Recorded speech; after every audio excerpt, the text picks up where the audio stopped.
The Great Green Wall. The living wall that is teaching the desert to retreat. Before sunrise in northern Burkina Faso, an elderly farmer walks across a field that 40 years ago looked beyond saving.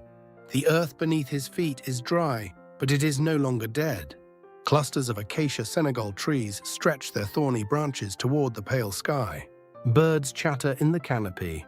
Grass sways between rows of millet. Honeybees move from flower to flower. To a visitor, the land may look like a naturally fertile woodland. It is not. This forest was built, one pit, one seed, one rainy season at a time. To the farmer, Yacouba Sawadogo, these trees are more than vegetation. They are proof that a desert can retreat. For decades, experts warned that the Sahara Desert's advance might be unstoppable. Governments debated. Scientists issued reports. International organizations sounded alarms. Meanwhile, one farmer quietly picked up a shovel. His story would become part of one of the most ambitious environmental efforts in human history, Africa's Great Green Wall. A wall unlike any other. History is filled with walls. The Great Wall of China was built to repel invaders. The Berlin Wall divided families. Many walls were born from fear, conflict, or separation. Africa's Great Green Wall was imagined for a different purpose. Instead of stone, it is built from living roots.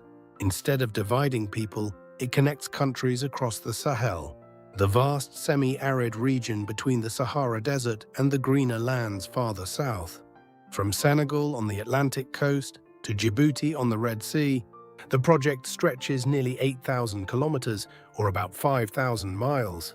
Launched by the African Union in 2007, the initiative aims to restore 100 million hectares of degraded land, capture 250 million tons of carbon dioxide, and create 10 million green jobs by 2030. Its core countries include Senegal, Mauritania, Mali, Burkina Faso, Niger, Nigeria, Chad, Sudan, Eritrea, Ethiopia, and Djibouti. Yet the Great Green Wall is no longer understood as a literal wall of trees.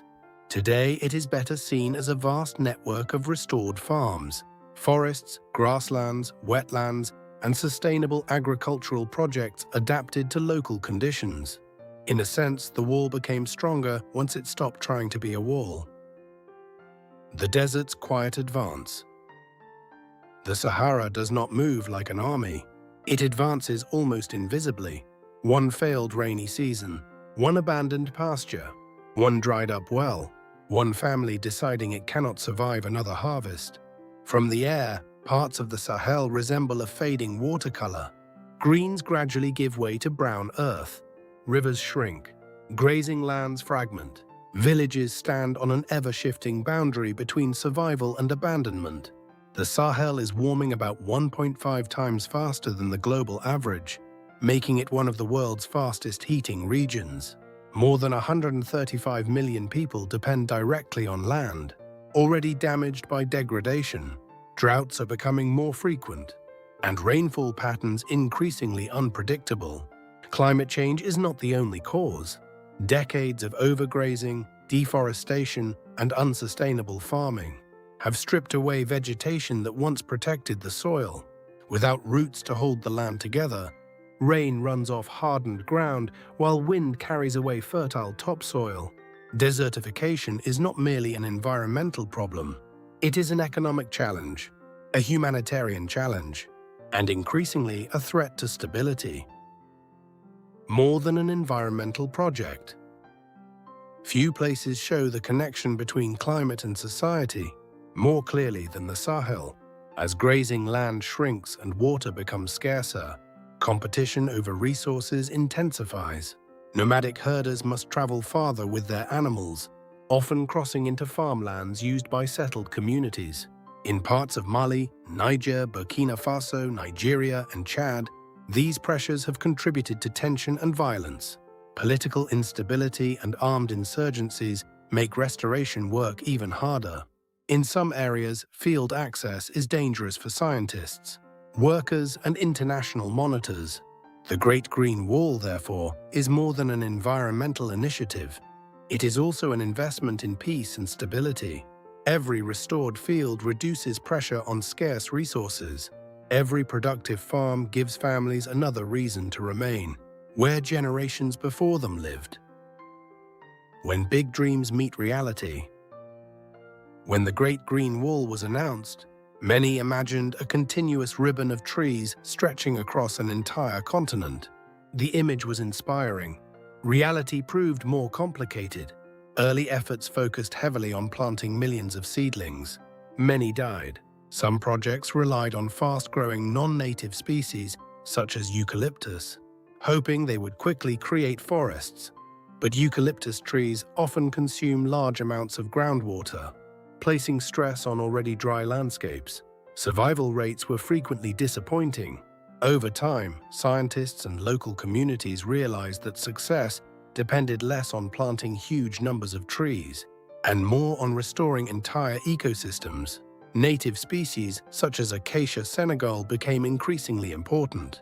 Adapted to dry conditions, these trees stabilize fragile soils, survive with limited water, and improve fertility by helping fix nitrogen into the soil.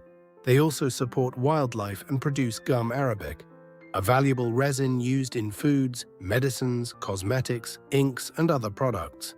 One tree could protect soil, feed insects, support birds, enrich fields, capture carbon, and generate income. The lesson was profound. Ecological restoration is not simply about planting trees. It is about rebuilding relationships between soil, water, plants, wildlife, and people. The history of the Great Green Wall includes dead seedlings, abandoned irrigation systems, broken pumps, and ambitious plans that never worked as intended. Its greatest successes emerged from learning why those failures occurred. The wisdom beneath the soil. Yacouba Sawadogo never set out to become famous.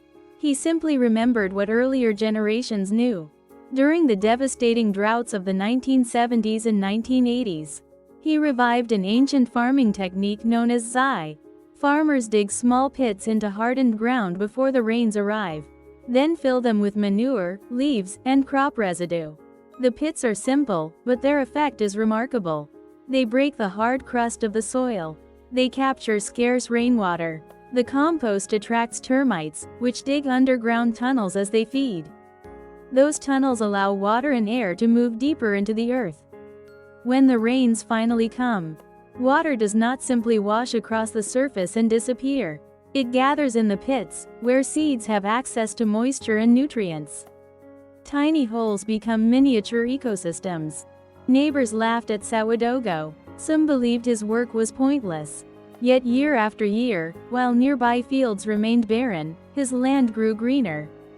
Scientists who later studied his farm found more than improved harvests. Trees regenerated, birds returned, the soil became richer and more resilient. Eventually, Sawadogo restored hundreds of acres of degraded land and became known as the man who stopped the desert. His lesson was simple. Sometimes progress begins by remembering what has been forgotten. The underground forest. An equally remarkable success emerged in neighboring Niger. There, farmers discovered that many trees had never truly disappeared. Although trunks had been cut down decades earlier, root systems remained alive beneath the surface. Instead of removing new shoots, farmers began protecting them. The hidden forest came back to life.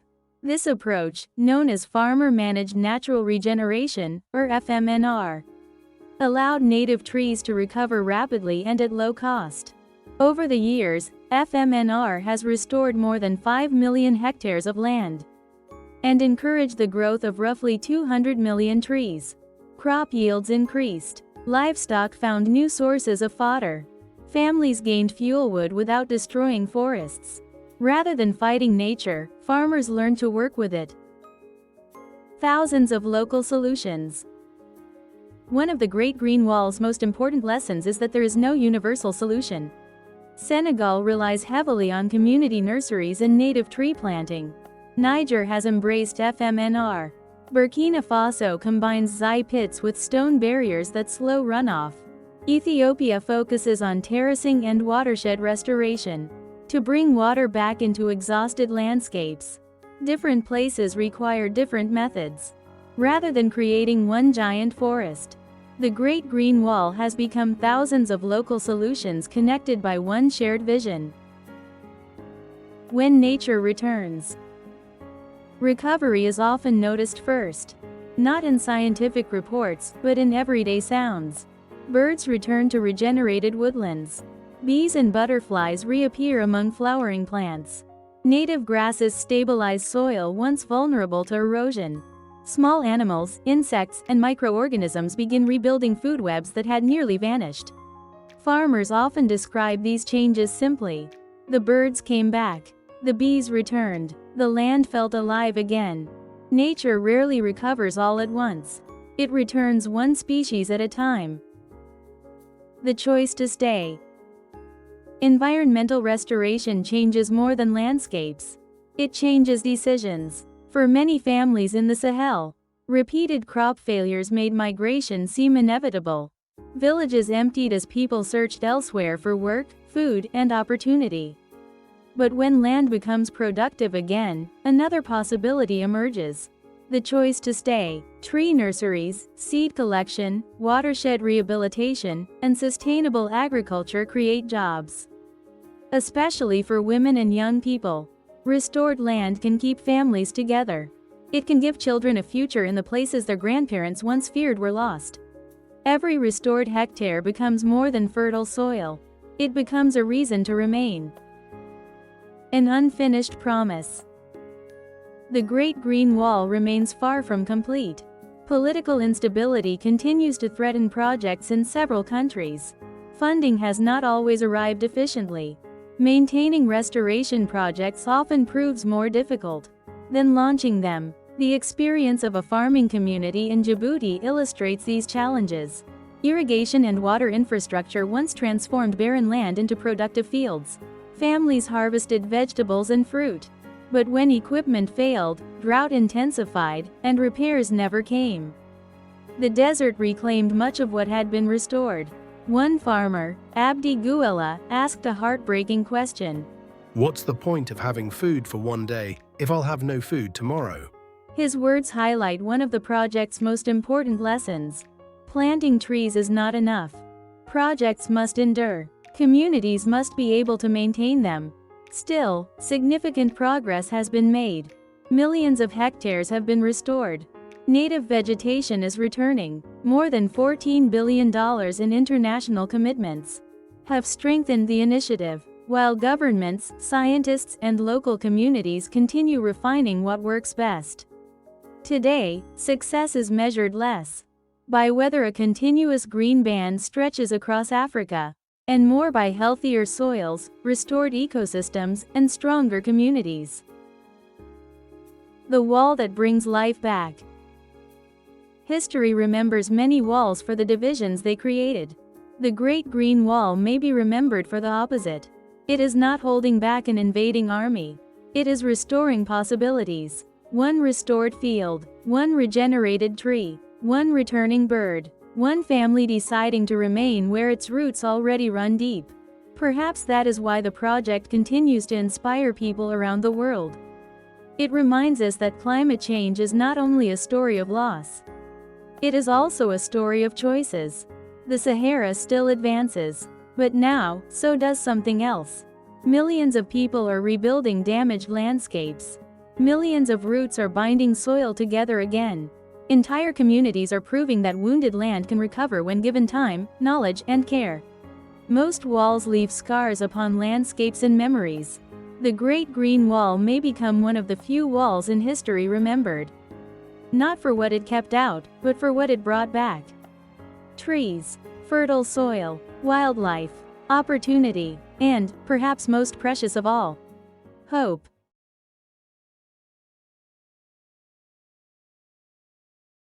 It's time to study new words in context. 1. Degraded. Definition: damaged or made worse than before, especially land or nature. Example: the farmers worked hard to restore the degraded land. 2. Core. Definition: the most important or central part of something. Example: trust is the core of a good friendship. 3. Vast. Definition: very large in size or amount. Example: they crossed a vast desert. 4. Sustainable. Definition: able to continue for a long time without harming nature. Example: the village uses sustainable farming methods. 5. Adapted. Definition: changed to fit a new place or situation. Example: these plants adapted to the dry climate. 6. Give way to. Definition: to be replaced by something else. Example: green fields slowly gave way to dry land. 7. Grazing. Definition: eating grass in a field, usually by animals. Example: the cows spent the afternoon grazing. 8. Degradation. Definition: the process of becoming damaged or worse. Example: soil degradation made farming more difficult. 9. Runs off. Definition: flows away instead of staying in one place. Example: rainwater runs off the hard ground. 10. Desertification. Definition: the process of good land becoming dry like a desert. Example: desertification has made farming difficult in the region. 11. Insurgencies. Definition: organized groups fighting against a government. Example: the insurgencies made travel dangerous. 12. Initiative. Definition: a new plan or project to solve a problem. Example: the school started a recycling initiative. 13. Seedlings. Definition: very young plants that have just started growing. Example: the children planted tree seedlings. 14. Gum arabic. Definition: a natural substance from acacia trees that is used in foods, drinks, medicines, and other products. Example: gum arabic is collected from acacia trees. 15. Manure. Definition: animal waste used to make soil richer for plants. Example: the farmer spread manure on the field. 16. Residue. Definition: something left behind after the main part is gone. Example: farmers mixed crop residue into the soil. 17. Compost. Definition: dead plants and food waste that become rich soil for growing plants. Example: they added compost to the garden. 18. Barren. Definition: unable to grow plants because the land is too dry or poor. Example: the barren land looked empty. 19. Resilient. Definition: able to recover quickly after difficulty or damage. Example: the trees are resilient and survive long droughts. 20. Shoots. Definition: new stems or small branches growing from a plant. Example: green shoots appeared after the rain. 21. Fodder. Definition: food given to farm animals. Example: the farmer stored fodder for the winter. 22. Erosion. Definition: the slow wearing away of soil by water or wind. Example: heavy rain caused soil erosion. 23. Microorganisms. Definition: very tiny living things that can only be seen with a microscope. Example: healthy soil contains many microorganisms. 24. Inevitable. Definition: certain to happen and impossible to avoid. Example: after many dry years, water shortages seemed inevitable. 25. Watershed rehabilitation. Definition: the work of repairing land around rivers and streams, so water can flow and stay healthy again. Example: watershed rehabilitation helped bring clean water back to the village. 26. Instability. Definition: a condition in which things are uncertain, unsafe, or change often. Example: political instability slowed the project. 27. Runoff. Definition: rainwater that flows over the ground, instead of soaking into the soil. Example: stone barriers helped reduce runoff after heavy rain. Comprehension questions. 1. What is the Great Green Wall? Answer: the Great Green Wall is a large African project that restores damaged land by planting trees, improving farms, and rebuilding ecosystems across the Sahel. 2. Who is Yacouba Sawadogo and why is he important? Answer: Yacouba Sawadogo is a farmer from Burkina Faso who revived the ancient Zay farming method. His work helped restore dry land and showed that deserts can be pushed back. 3. Why is the project called the Great Green Wall? Answer: it was first planned as a long wall of trees across Africa. Today it is a network of restored forests, farms, grasslands, and wetlands instead of one continuous wall. 4. What is causing the Sahara Desert to expand? Answer: climate change, drought, overgrazing, deforestation, and poor farming practices have all contributed to the spread of the desert. 5. Why is desertification a serious problem for people living in the Sahel?